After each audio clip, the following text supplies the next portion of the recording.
दोस्तों, आज भी हम ऐसे समाज में जी रहे हैं जो आज भी पुरुष प्रधान है। आज भी जब लड़की का जन्म होता है तो ज्यादातर घरों में मोही छा जाती है। और दोस्तों, यह और कुछ नहीं बल्कि हम अनजान होते हैं।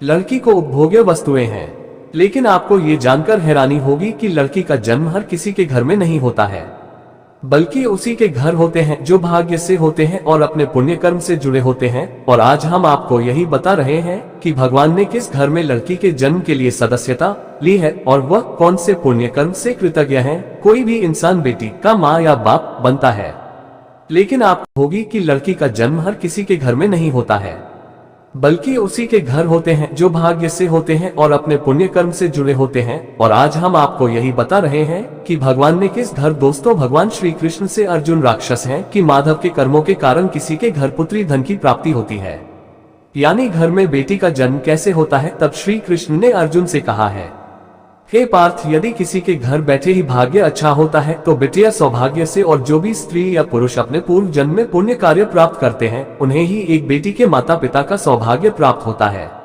बेटी को जन्म देने के लिए नवजात घर को चुना जाता है जो बेटी का भार सहन कर सके, क्योंकि 3 लोगों में स्त्री बेटियां ही ऐसी होती हैं जिनका भार हर कोई सहन नहीं कर सकता।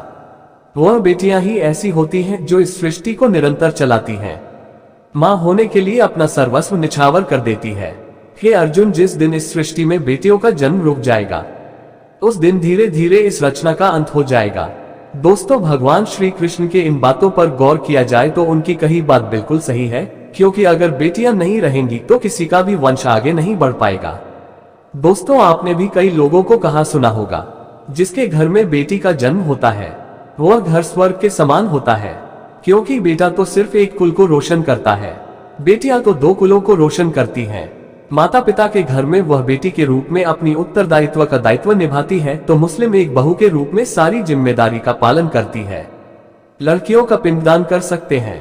पूर्ण विराम। दोस्तों, आजकल आप सुनती ही हो बेटियां अपने परिवार में किसी के मर जाने पर उसका पिंडदान नहीं कर सकती हैं, लेकिन ये बिल्कुल भी सही नहीं है, क्योंकि रामायण में बताया गया है कि प्रभु श्री राम के पिता राजा दशरथ की मृत्यु हुई थी तो माता सीता यानी राजा दिसंबर की बहू ने भी उनका पिंडदान किया था, जिससे उन्हें जन्म मरण के चक्र से मुक्ति मिल गई थी। इतना ही नहीं, हिंदू धर्म शास्त्रों में बताया गया है कि बेटियां अपने पिता के नाम से भी पिंडदान कर सकती हैं। वहीं अगर मुस्लिम पक्ष में कोई पुरुष नहीं है तो इस स्थिति में बहू भी दान कर सकती है। इसलिए दोस्तों, वह लोग बहुत किस्मत वाले होते हैं जिनके घर में बेटी का जन्म होता है। जिस घर में एक से अधिक बेटियां होती हैं वहां प्रचुर मात्रा में धन की प्राप्ति होती है। शायद यही कारण है कि बेटी के पास लक्ष्मी आई है।